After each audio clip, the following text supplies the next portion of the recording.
हर हर महादेव। दोस्तों, आप सभी का स्वागत है हमारे YouTube चैनल पर। दोस्तों, क्या आपने कभी सोचा है कि बुढ़ापे, जवानी और सुख दुख का कारण क्या है? क्या यह संभव है कि एक व्यक्ति एक ही समय में 70 इयर्स का वृद्ध हो और 30 साल का जवान भी हो? आज हम जानेंगे अनंत मुनि की अविश्वसनीय कथा। एक ऐसा जन्म जो अपूर्ण था, एक ऐसी तपस्या जिसने महादेव को प्रसन्न किया, एक ऐसी इच्छा जिसने उन्हें भगवान विष्णु की माया जाल में फंसा दिया।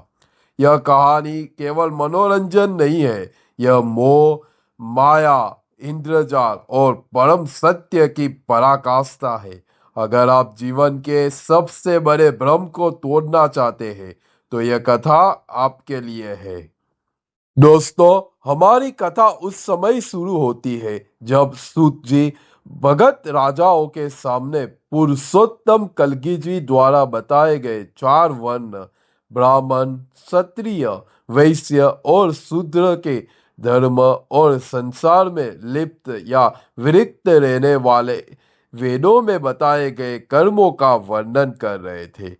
इन धर्म उपदेशों को सुनकर राजाओं के हृदय पवित्र हो गए, लेकिन उनके मन में बहुत ही गहन प्रश्न था।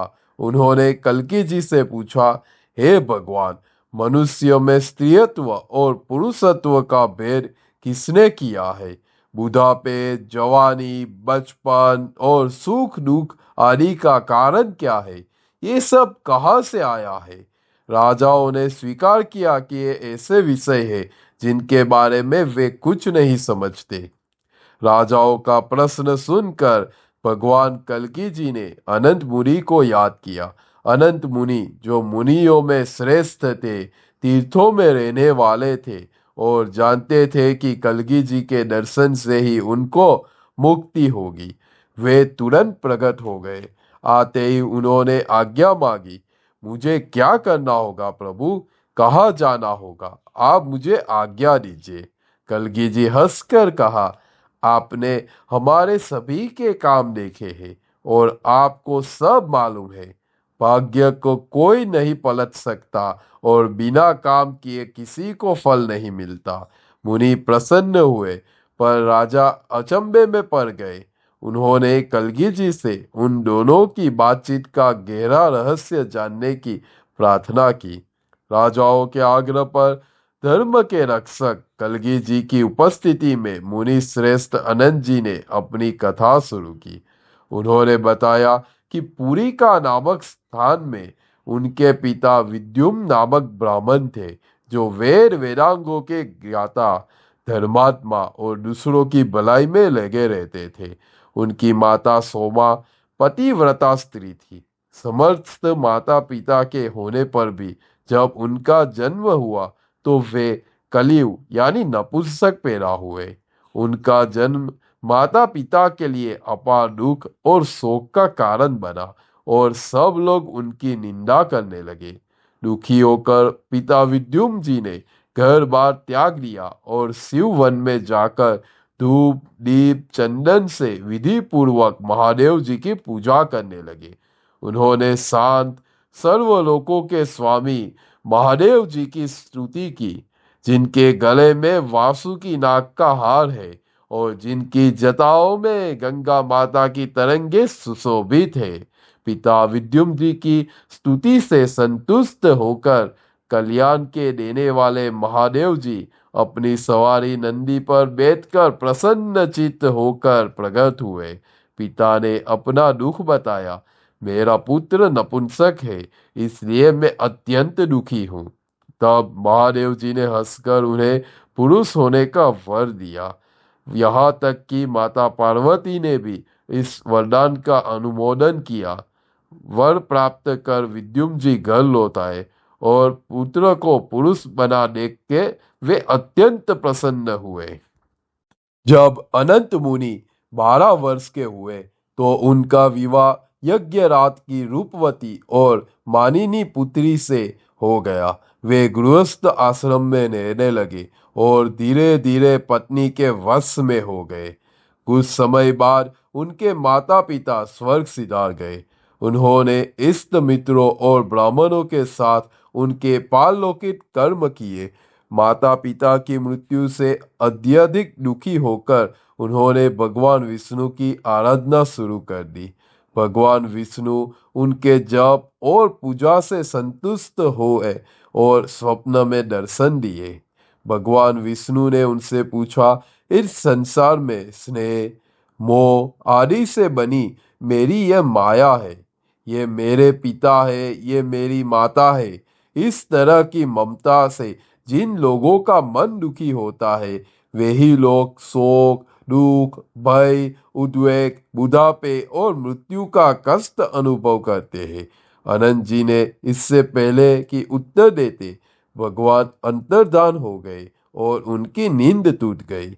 इस अचंभे के कारण वे अपनी पत्नी के साथ उस पुरी का नगरी को छोड़कर भगवान विष्णु के वास स्थान पुरुषोत्तम नामक स्थान पर आ गए।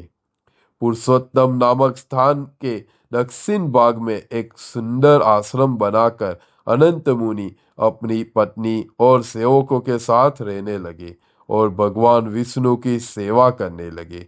या वहां वे यमराज के भय को नाश करने वाले भगवान विष्णु का ध्यान नाच कर, गाकर और जप करके करने लगे। अब उनकी एकमात्र इच्छा थी भगवान विष्णु की माया को देखना।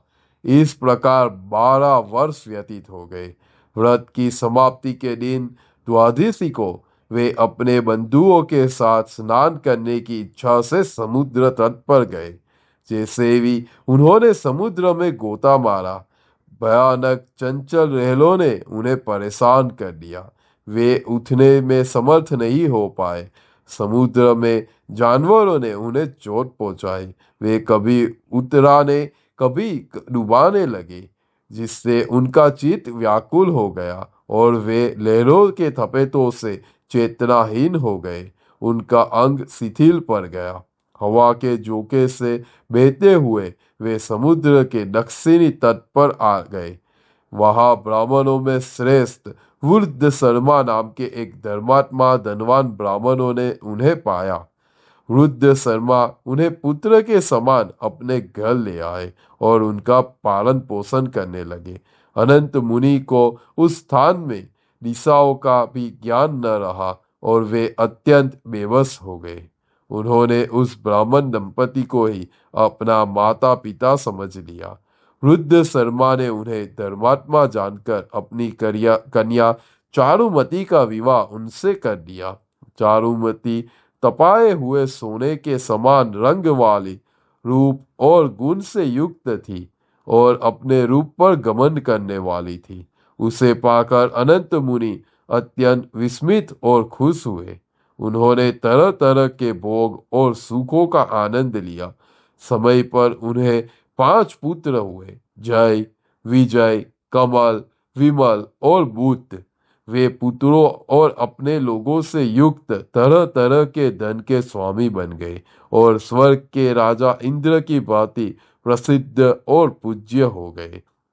जब वे अपने बड़े पुत्र बुध के विवाह की तैयारी कर रहे थे, तो वे पितृ तर्पण, देव तर्पण और ऋषि तर्पण करने के लिए बड़े आदर से समुद्र तट पर गए। स्नान और तर्पण के बाद वे जैसे ही पानी से निकलकर तट की ओर बढ़ने लगे, उन्होंने सामने अपने पहले के आश्रम के भाई बंधुओं को देखा। पुरुषोत्तम नगर के निवासी उन ब्राह्मणों को देखकर अनंत मुनि के चित्त में अत्यधिक अचरज हुआ। सबसे हैरान करने वाली बात तो यह थी कि उनके रूप और उनकी अवस्था में पहले से कुछ भी बदलाव नहीं आया था। पुरुषोत्तम वासियों ने उनसे पूछा, हे अनंत, तुम इतने परेशान क्यों दिख रहे हो? तुमने पानी और भूमि में क्या देखा है? अपने इस अचरज को छोड़ो। अनंत मुनि ने लाचार होकर कहा कि उन्हें कुछ दिखाई या सुनाई नहीं दिया, परंतु वे काम वासना से मोहित हो गए हैं और उनका अंतःकरण कमजोर है।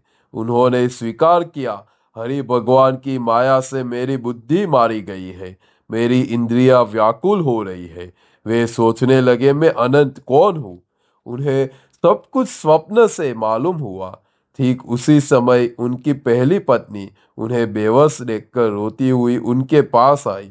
अब अनंत मुनि ने अपनी पहले वाली पत्नी को देखा और अपने दूसरे जीवन के उन स्त्री और पुत्रों को याद करके अत्यंत दुखी होने लगे। ठीक उसी भयजनक उलझन में सन में धीर, सब कुछ जानने वाले सूर्य के समान तेजस्वी, शांत और दुनिया के दुखों को दूर करने वाले एक परमहंस सन्यासी वहां आए।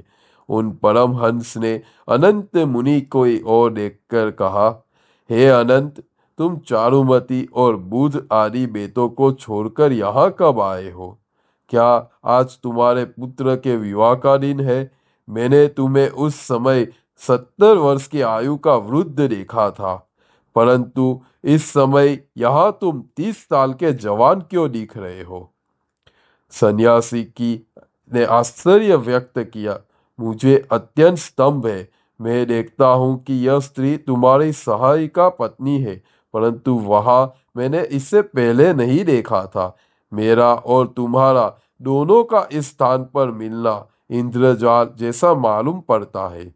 उन्होंने निष्कर्ष निकाला, मुझे जान पड़ता है कि यह परमेश्वर की माया है। साधारण ज्ञान से इसका रहस्य समझ नहीं आता। अद्वैत होने पर माया पूरी तरह समझ में आ जाती है। सन्यासी ने पास खड़े एक साधु से कहा, प्रलय के समय भगवान विष्णु के उदर का आश्रय लेकर जल में सबको मोहित करने वाली माया ऐसे रहती है जैसे राजमार्ग में स्थित वेश्या। यही माया तमोगुण धारण कर सबको इस झूठे संसार में चलाती है और उसके दुख का कारण है। जो अनंत है वो यह माया अस्वरी है, यानी उसका नाश कोई नहीं कर सकता। उन्होंने सृष्टि उत्पत्ति का रहस्य बताया। परम ब्रह्म सृष्टि बनाने की इच्छा करते हैं, अपनी शक्ति से पुरुष और प्रकृति में बांटते हैं। फिर काल की सहायता से इनका संयोग होता है, जिससे महत तत्व और फिर अहंकार पैदा होता है।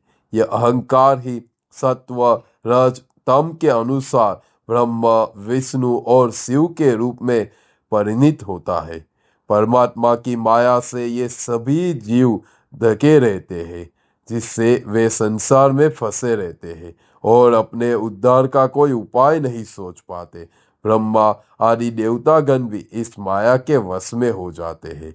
इस ज्ञान को प्राप्त कर अनंत जी ने बताया कि उन्होंने वन में जाकर विधि पूर्वक तप करना शुरू किया, परंतु किसी भी तरह इंद्री और मन को वश में ना कर सका। वे बराबर स्त्री, पुत्र और धन याद करने लगे, जिसके ध्यान में विघ्न डालने वाले दुख और शोक पैदा होने लगे। जब उन्होंने बलपूर्वक इंद्रियों को वश में करने का संकल्प लिया तो 10 इंद्रियों के अधिष्ठा देवता अपने रूप सहित प्रकट हुए। देवताओं ने उन्हें चेतावनी दी, हमें छिन्न भिन्न करना तथा नष्ट करना तुम्हारे लिए उचित नहीं है। इंद्रियों को नष्ट भस्त करने से तुम्हारे प्राणों को चोट पहुंचने की संभावना है और तुम मर जाओगे। उन्होंने कहा कि अंधे, बहरे और विकलांग जीव भी निर्जन वन में वास करते हैं, तब भी उनका मन विषय भोगों में ललचाया रहता है। देवताओं ने समझाया, मुक्ति और संसार का कारण मन है। परमात्मा की माया के अनुगत हुआ मन ही लालची प्राणी को संसार रूपी चक्र में घुमाया करता है। अतः देवताओं ने अनंत मुनि को अंतिम उपाय बताया, तुम मन को वश में करने के लिए अपने मन को भगवान विष्णु की भक्ति में लगाओ। भगवान विष्णु की भक्ति ही सदैव सभी कर्मों को नाश करके सुख और मोक्ष देने वाली है। यह भक्ति ही द्वैत और अद्वैत का ज्ञान करा देती है और आनंद के समूह को देने वाली है। अनंत जी के इस उपदेश को सुनकर केशव जी की भक्ति पूर्वक पूजा की और कली कुल के नाश करने वाले कलगी जी के दर्शन करने आए। उन्होंने कलगी जी के दर्शन से अरूप अर्थात निराकार ईश्वर के रूप का दर्शन पाया। पदहीन ईश्वर के कोमल के समान चरण को छूकर वे कृतार्थ हो गए और परम निर्वाण अर्थात मोक्ष को प्राप्त किया।